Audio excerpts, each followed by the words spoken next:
So I'm sure most of you have done a meditation like this, but let's just begin this way with grounding ourselves. So just imagine this light energy above your crown chakra, and let it just come through the top of your head, down through your chakras or your spine. Just breathe it all the way down to your tippy toes.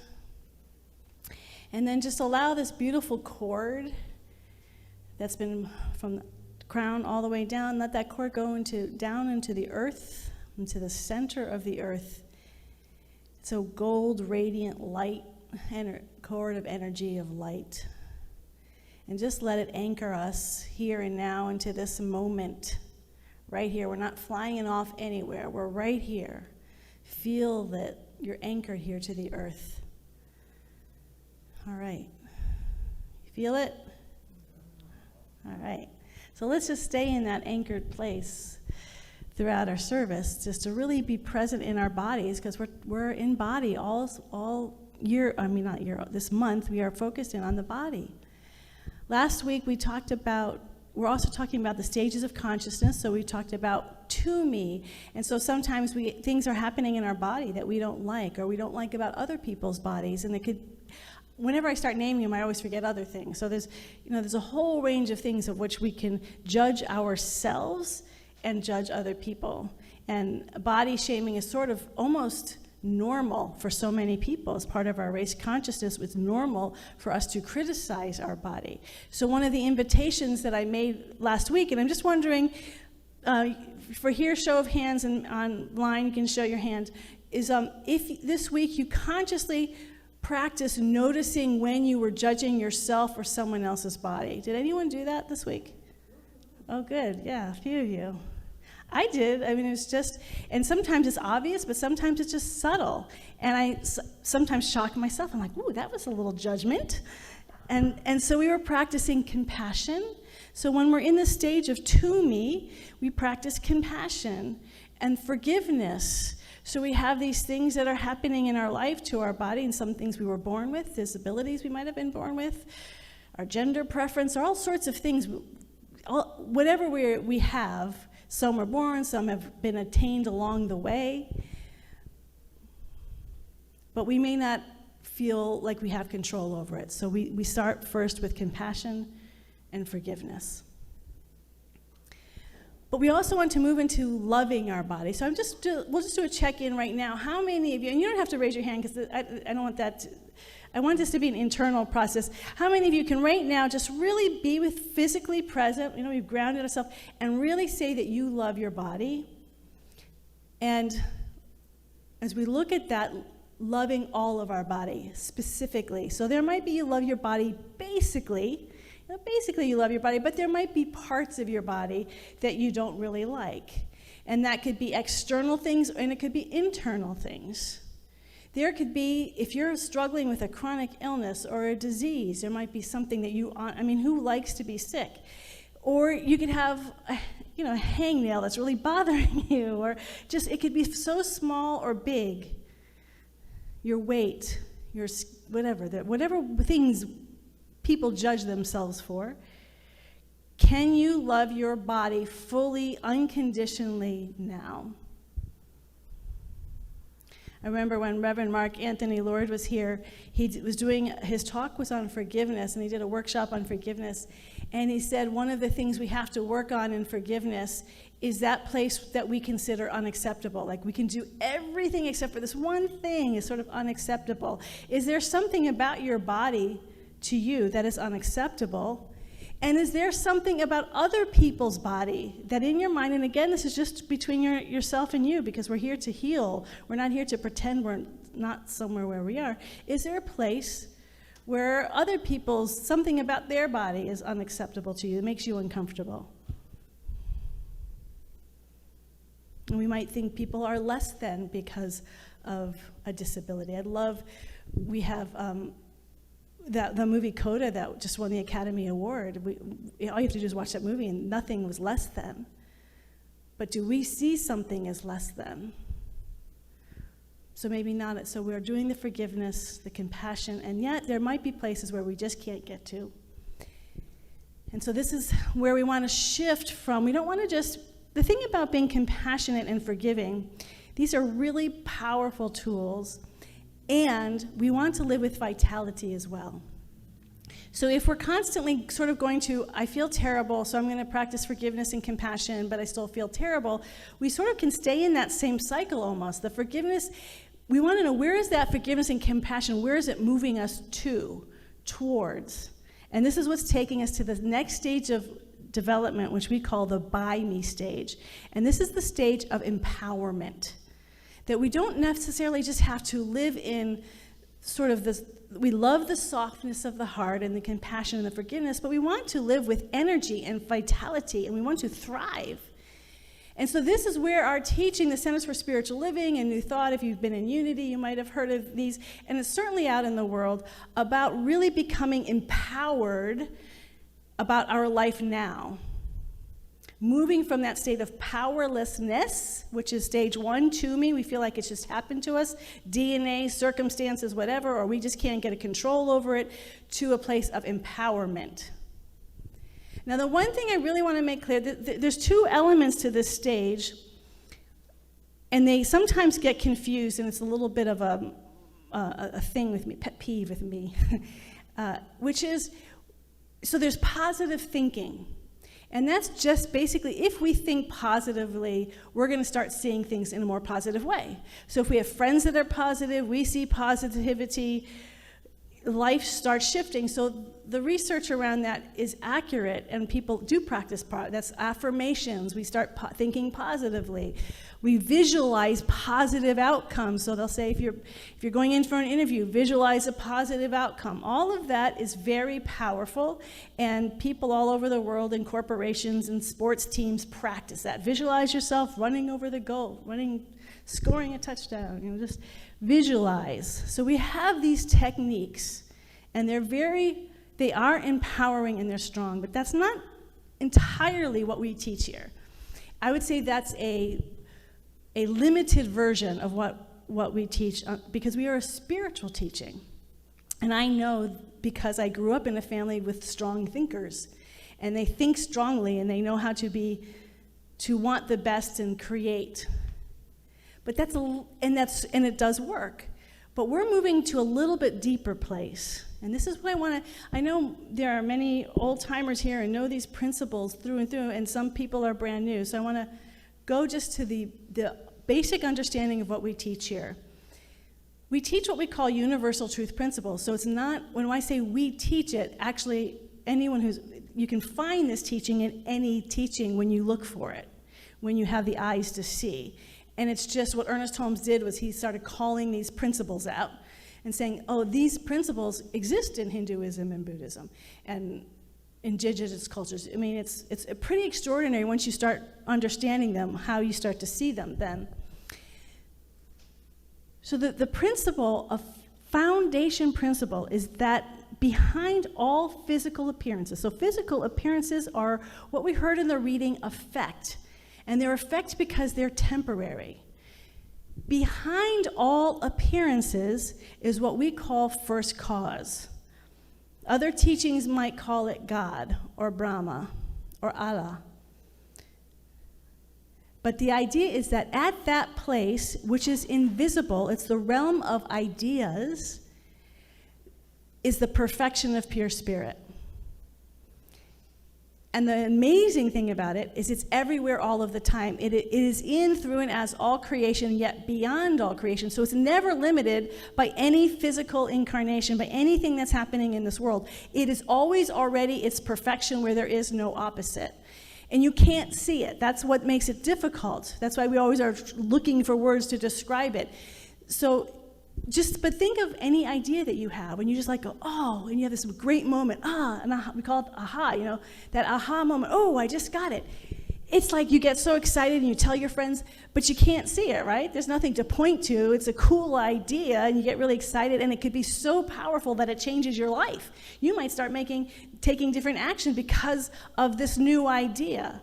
And that's this realization of this, why we call it first cause. It's the place of ideas, causal ideas, that when we get an idea, it can shift everything in a moment, a new awareness oh, I see something. It doesn't necessarily have to be intellectual. You just might see it or intuit it. Ernest Holmes talked about intuition as a way we connect. We know we're connecting with God. We don't know how we got it through reason, but it just comes in a whole, like, I just know this. That's the divine. That's this causal realm revealing itself in its perfection. And so what this causal realm, it is different than the world of effect because it doesn't change. It doesn't come and go. It is never hurt, harmed, or endangered, ever. Nothing in your life or in the collective light of this world has ever, ever, ever limited the purity of your being, your spiritual being, which is at the center of yourself. So we're not looking out there for the divine perfection, although it's out there too, in and out. But we find it in the center of our being. So we're not trying to get something. We're not begging and beseeching for something to happen that hasn't already been given. It's already there. The wholeness and the perfection of pure spirit is at the center of your being right now, regardless of what your human conditions and circumstances are. I remember I still remember the first time I heard that. You know, you get those moments. And I was at Boston University, I was a psychology major, and I had been going to therapy and I loved it for the first couple of years because it was revealing things in my subconscious mind that I didn't know were there, but then I stayed in it too long. And so I did it for all 4 years, and it got me into the pattern of always looking at what was wrong. You know, basically, I have a therapy session, what's wrong with my life today? What do I need to fix? And that had become such a habit pattern, and I was a psychology major, and I was working with juvenile people who are offenders, so I was always looking at what's wrong and how can I fix it about myself and about other people. My whole life was dedicated to that, and I was going to make a difference in the world by changing myself and other people. But I was also finding I wasn't really changing as much as I thought I should be changing. And then I remember the very first time I went into a New Thought church, what this community is, and they said from the pulpit, "You are whole, perfect, and complete, and there's nothing in you that needs to be changed or fixed." After years of doing nothing but trying to change and fix myself, that was a huge statement, and just that part of my soul knew that was true. Like, I didn't need to do deductive reading, I did reasoning, I didn't research it, I just go, oh, that's true. There's something in me that doesn't need to be fixed. This is what our practitioners are doing when I say our prayer team will pray for you. This is the place where every one of they've all been trained and they live it themselves. When we put a prayer request in, the place is they're not trying to fix what's happening in the physical situation. They're not asking, please let this happen, let these things happen. Where the practitioner goes is immediate connection with this wholeness and the perfection that transcends all life and yet has included all life. This wholeness, this perfection, this health, this peace, this harmony, this joy, where there is no opposite, there is no duality in this realm of ideas. And that's where they connect with now, not something in the future. They're not looking at someone's challenges and saying, in the future, let's get it better. They're holding it like, it's right, I hold that divine wholeness now. It's already there. It already exists for everybody, no matter what your body is going through, no matter what your collective body. And this isn't just about physical body. It's about the body of your affairs, the body of your relationships, the body of your abundance, of whatever is happening, finances, work, all of it. Every problem and situation, we know the truth. When practitioners say that, what they're saying is we know beyond all these appearances, there is this power. And the reason why we say there's one power, because it is actually the only power. It's the only power. It's a big one. I remember hearing Joel Goldsmith talking about the way humans often look at power. It's one power over dominating another power. So if you feel like you have something you don't want, what you want to do is get a power to overcome that. The shift is when you realize there's nothing to overcome, because the only real eternal power that doesn't change is this God power. Isn't that extraordinary? Doesn't that get you excited? It's the only power that exists, that lasts eternally. Everything else is going to be changing. And in the midst of it, in the center of that, is this one power, one presence. It is all good. It is all love. So when people say, that's all right, it's all good, it's not just positive thinking. We're not just positive thinking our way into something. We're aligning with an actual reality that every religion and spiritual path talks about and claims and accepts. One presence, one power, many names, many paths, many ways of expression, but only one. And when we align with that now, it's happening. Then we just invite that to start being activated in our life now. And we do that not just for ourselves. Thank you for that. Because it's awesome. And then we do this not just for ourselves, but collectively. We see ourselves in our country and so many things happening. Where we go is, and when I say practitioners, we have people who are trained and licensed practitioners, but the moment I heard it, I started practicing. All of you are practicing it now, or can practice it as soon as you choose to practice. This is a power of choice. I choose to practice this now. So when we see all the stuff that's happening in our country, and wherever you land on all these positions, as a practitioner of truth, which we all are, we are saying, and behind all of this pain and diversity is this one power, this one good, where there is no opposite. In the realm of ideas, there is no opposite. You know, in the art world, when they started painting, they didn't used to use shade. And so the paintings were very flat and two-dimensional and didn't have a lot of depth. And then they discovered shade in the art world, and then that's when painting really started to have depth.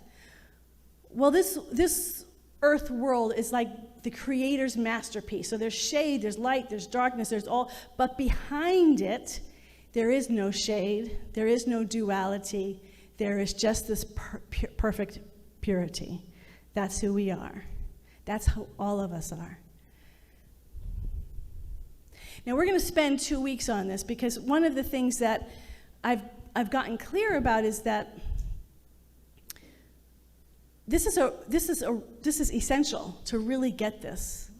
And I love the others. We have 2 more stages, 3, 2, and 4, and we're going to do those both on one Sunday, the last Sunday of June, which I look forward to. But those stages don't have any ground if we aren't really, really grounded in this. I mean, when we really know that this power and this presence, it is good, that we have choice. So here's the other thing, we have choice. Often when we feel powerless in that first stage of to me, I love old religion, but there's limitations to it. And one of the limitations is we have to beg, hope that this outer power is going to give it to us. But sometimes we also feel like we need an intermediary. I need to do something to get something, or they need to do it for me. A priest needs to do it for me, or what. This is all self-choice. This is all self-responsibility. What our practitioners do, they not only pray this way, but if you're really struggling and you're stuck with an issue, you go and you sit with them, and they'll hold you in prayer throughout the session, but you'll give them maybe some false beliefs that you have. And their job is not to make you be like them. Their job is not to say, oh, here's the answer and we'll fix it like this. Their job is to help you become more you, and for you to take responsibility for yourself. So one of the interesting things, when Ernest Holmes, who is the founder of Centers for Spiritual Living, created this training for people to become practitioners, it was not meant to be, and I like the idea actually of having someone, a spiritual mentor who walks with you on your journey throughout life. But his original purpose was not to have that you only see a practitioner until you become that yourself. They are there to support you and empower you to step into your own power, to make your own choices for your highest good. Isn't that great? We are strong, we are vital, we are alive, And we have the choices. We are the CEO of our spiritual journey. And that's what we're here to support each other in doing. We're here, when we say, I remember having a conversation with somebody because he kept saying, well, we need this for support. And I thought, well, every time you say that, I feel like we're like limping, we constantly need support. Eventually, we want to be able to take that whole perspective of being able to make our own choices and be empowered. I remember even when my very first relationship, we sort of leaned on each other a lot. And I remember there's some place they said, you're an A, it's like you're leaning on each other. You want to be an H, where you're two whole individuals holding hands. And that's the way I look at this spiritual journey, that we're supporting each other, but not holding each other up. We're supporting you because we know every person, regardless of what your physical situation is, regardless of what your emotional relationship is, your mental situation, regardless of what your financial situation is, regardless of what your relationship situation is, your work relation, whatever it is, whatever the conditions are, regardless of what's happening in this world, at the core of you is this infinite, eternal power of light and of love and of peace and of abundance. And we are here to support you to know that for yourself. I love every time Cher does her workshop on abundance. Before COVID, she had a once-a-month group after service for abundance. And she used to say, whenever her announcement, it's not just about getting abundance, it's about being abundance. Manifestation and empowerment is not about getting something out there that's going to fix you. See, we sometimes just go into the whole fixing thing. Well, if I can manifest the answer out there, then I'm good. But you'll get the answer, and then it sort of dissolves again. We need to become the answer, and the way we become the answer is to recognize that it's already there, and we are just moving more and more mentally, emotionally, and physically in alignment with that. Yes. And then we're going back to the body now, recognizing that this wholeness and this perfection, regardless of what's happening in the earth, it is whole, perfect, and complete. And I just want to I've given this example before, but I just think it's such a great example, which is with Myrtle Fillmore, who was one of the founders of Unity. I happened to read the biography of Charles and Myrtle Fillmore right after I finished a book about Doc Holliday. And and I don't know why I was fascinated by Doc Holliday, but it was a great book. And then I started reading them, and I'm reading, so the Fillmores are the creators of Unity, and I'm reading this book, and I'm like, wait a minute, they're talking about the same places. Wait a minute, they're living here at the same period of time. So when you see movies about Doc Holliday and the Old West and the gunslinger, Doc Holliday had tuberculosis. Why he went out to the West was to heal his tuberculosis. Myrtle Fillmore also had tuberculosis at the same time, they're in the same cities. It's crazy. That I'm like, wow. But Myrtle had learned about this idea of this all-power and this all-presence that is in, through, and as every atom and cell of our body temple, and yet beyond it, so much greater. So when she got the diagnosis of tuberculosis, she started working with these principles, and she started working with it specifically.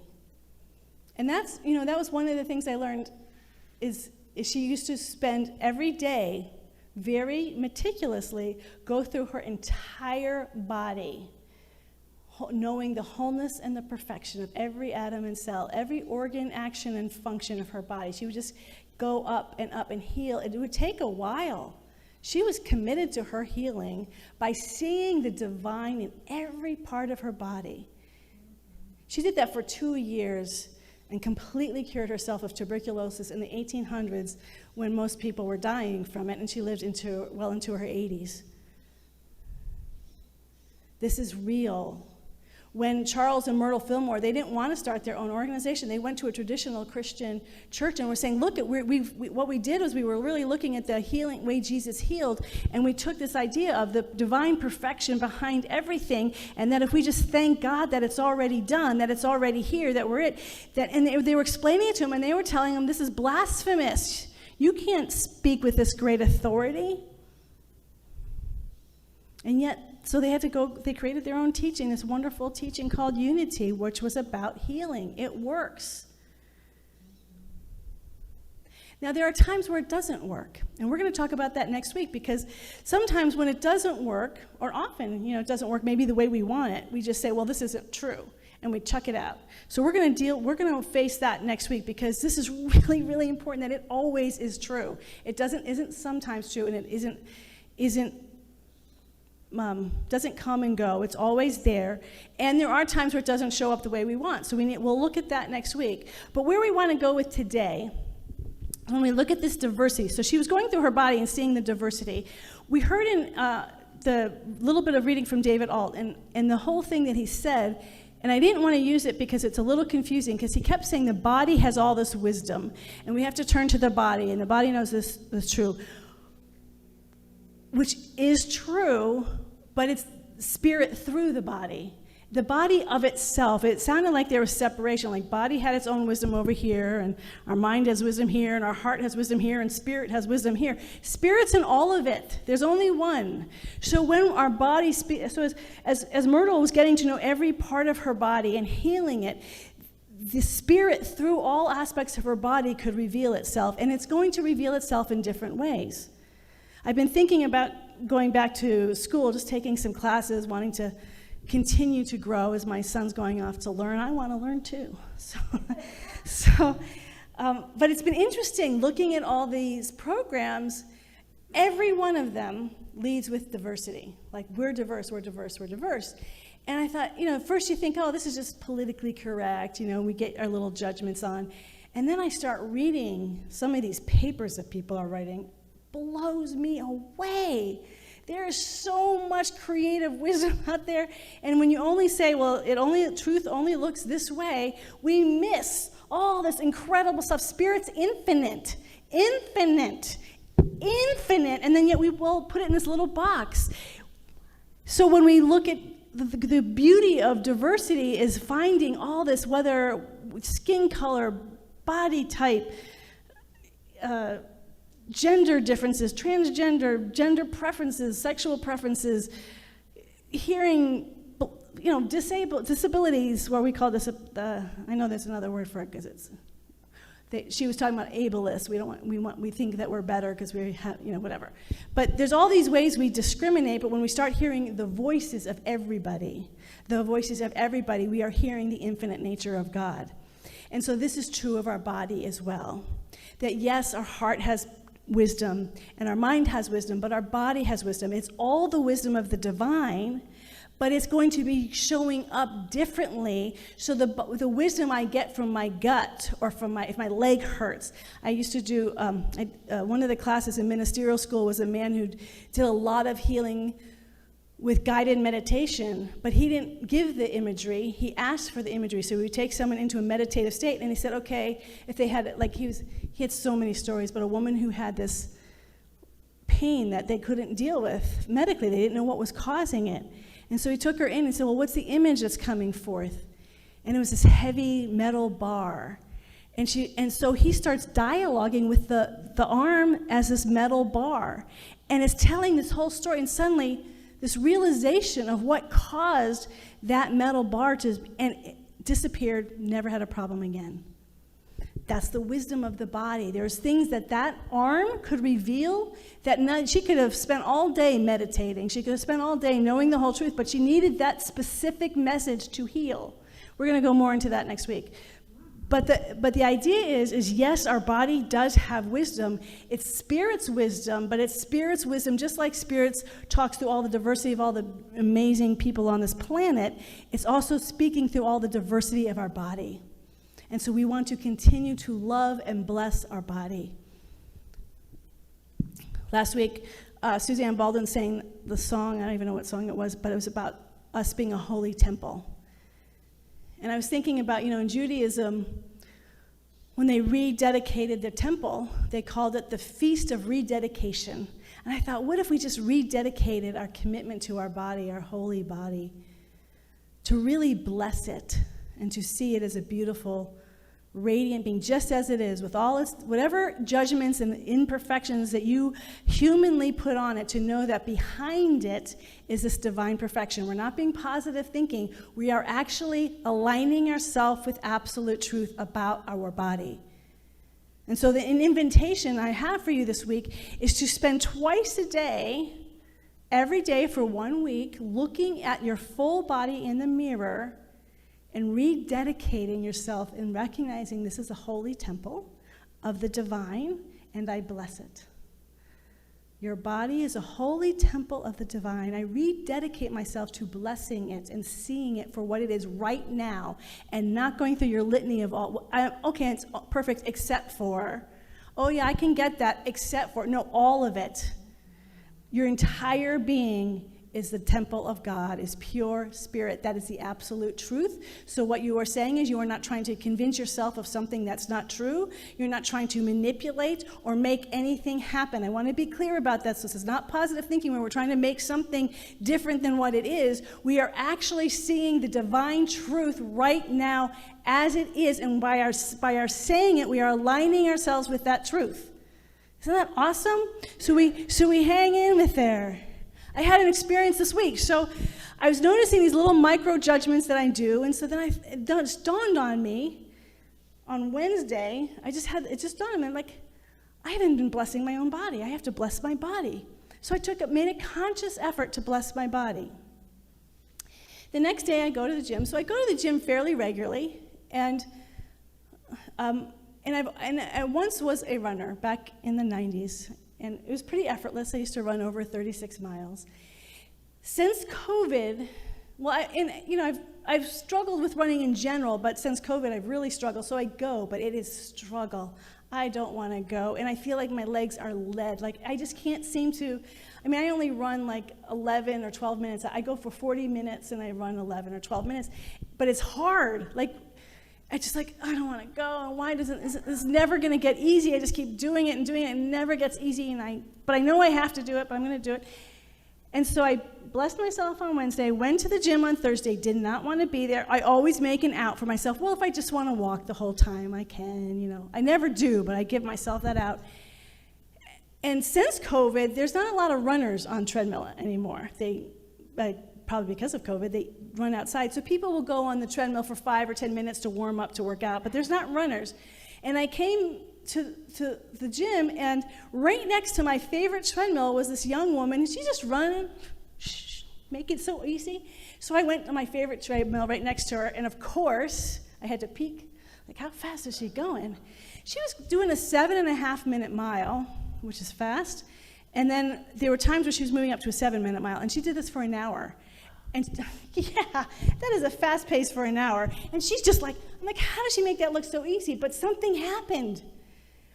I'd been struggling, and I'm looking at her, and body memories coming back. This one, so I want to say, too, there's good things, too, that happen. And because I had been once a runner, suddenly I was remembering, it was a visceral, kinesthetic memory. I'm like, oh, yeah. I remember what that's like. And I'm running, and it was the easiest time I'd ever had. And then I went yesterday, same thing. It was so easy. It was a shift of the mind, and that's why we call it science of mind. It's in our body, but our minds are really powerful, how they impact our body. And we're going to do more about that, the healing, mind-body healing. But our mind is incredibly powerful. And my legs were just fine. It was my head. It was my head that had changed, and everything seemed so hard. And the moment I was around somebody who reminded me of what it's like to run in ease and grace, her name is Hannah, by the way. She's part of the Air Force Academy, and she was here for a while. We had a lovely chat because I was telling her how awesome she was. Told her I was going to talk about her today because I was like totally on fire with this girl. She was amazing, young lady, young woman. And I thought, oh, this is what it's like, and it became so easy. I couldn't believe just that shift, and it was all in my mind. So you may have positive body. Often when we're talking, I've been talking mostly about the negative, but you may have positive body memories. Tap into those. And if you don't, you can create. This is a power. This is why we want to be empowered. The power and the presence and the wholeness and vitality of God is right where you are. It is not an accident that I blessed myself on Wednesday and I had that experience on Thursday. Yes, we have the power to bless our body now, and you can make some choices now that are habits, so a year from now, that body memory, you'll be creating body memories for 6 months from now, for a year from now, however long in the future. We can start now.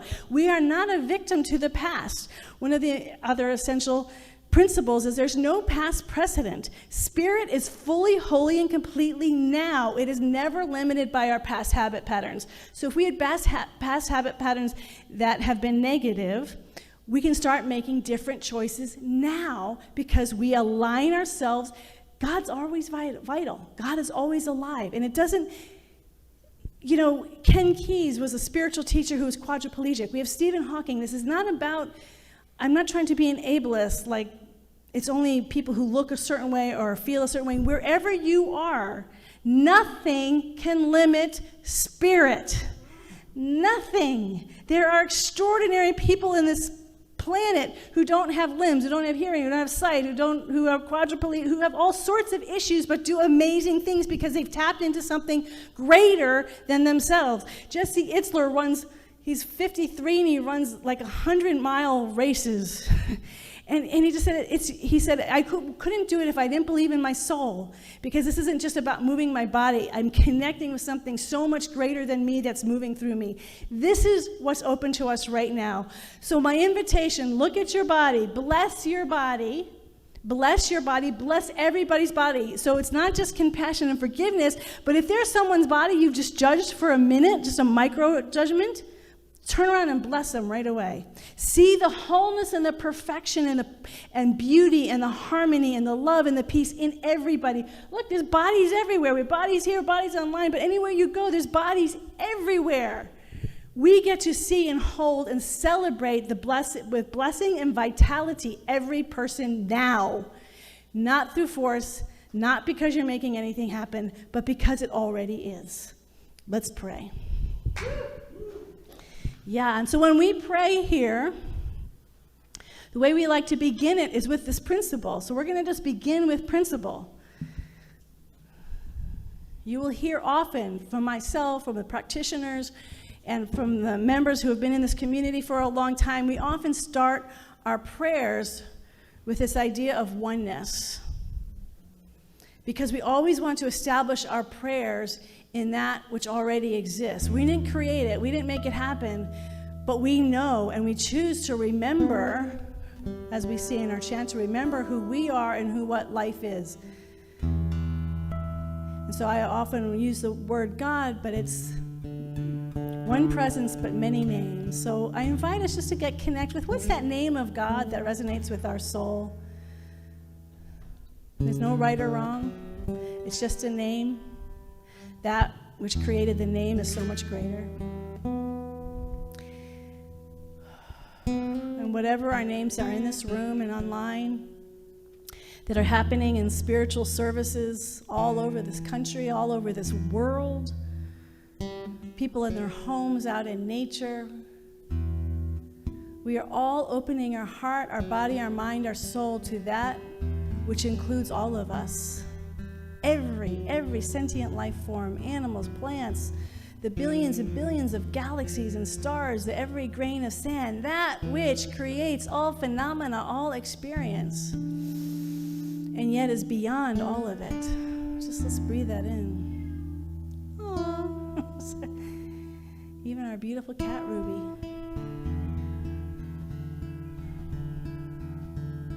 One power, one love, one peace, one joy. We are all consciously connecting to that same place. We are all unique individuals, but right now we are connecting to that which unifies all of us. Right now. We are seeing and knowing that it is the truth, not because we are forcing it or making it happen. It simply is. That it is already whole, perfect, and complete. We don't need to make anything happen. We don't need to fix anything. We don't need to change anything. It already is. It's perfect. Perfection, it's wholeness, it's peace, it's love, it's joy, it's creativity, it's beauty, it's harmony, all of it right now at the center of our being. We don't need to go anywhere. We don't need to read any books. We don't need to change anything. It's now, in this moment, in the center of our being. We are one with all life. There are no borders. There's no place where it stops and something else begins. One life, one intelligence. The thing itself, right now, right now. Yes, we give thanks for this power and this presence. And now we claim and accept, even as we know this is the source of all of us, that we celebrate and give thanks that this one power, this one presence is uniquely expressing itself as all life on this planet, all the people, the various incredible diversity of people, the plants, the animals, again, the stars, the galaxies, the grains of sands, the leaves on the tree, all the diversity that is everywhere, and we celebrate it. We celebrate how much God loves to express itself in all of its uniqueness. We hold that oneness and the uniqueness in our hearts and our minds and our souls, and we see that for our own individual lives, that we accept all parts of ourselves. We are multidimensional beings. There are many aspects of who and what we are. We are many different expressions, and we hold all of it. We hold all of it in our hearts, in the wholeness and the infinite perfection and the eternal of life. We hold all aspects of our body just as it is right now. We see and claim and know that our body is a holy temple just as it is, all aspects of it. There's nothing to be excluded. There's nothing to be shamed or put aside. It is all a blessing, and we bless it, we bless it, we bless it. We bless the kingdom of heaven, the kingdom of wholeness, the kingdom of joy, the kingdom of freedom, the kingdom of love, as every atom and cell of our body, every organ and action and function of our body, inwardly and outwardly, all aspects of our body, it is the divine now. We celebrate it and we give thanks. We give thanks knowing that all bodies on this earth are being activated by this prayer, and that this prayer touches everyone to know and to claim and to accept the love of pure spirit as who they are, grounded in this body at this time and in this place. It is holy ground. Holy ground. We give thanks. We give thanks for standing in this holy ground. We give thanks for the power and the presence of God revealing itself uniquely and powerfully in each of us in this moment. We give thanks, and we release it into the law of life, knowing as this word has been spoken, it truly is already done. And we say together, and so it is. Amen and amen.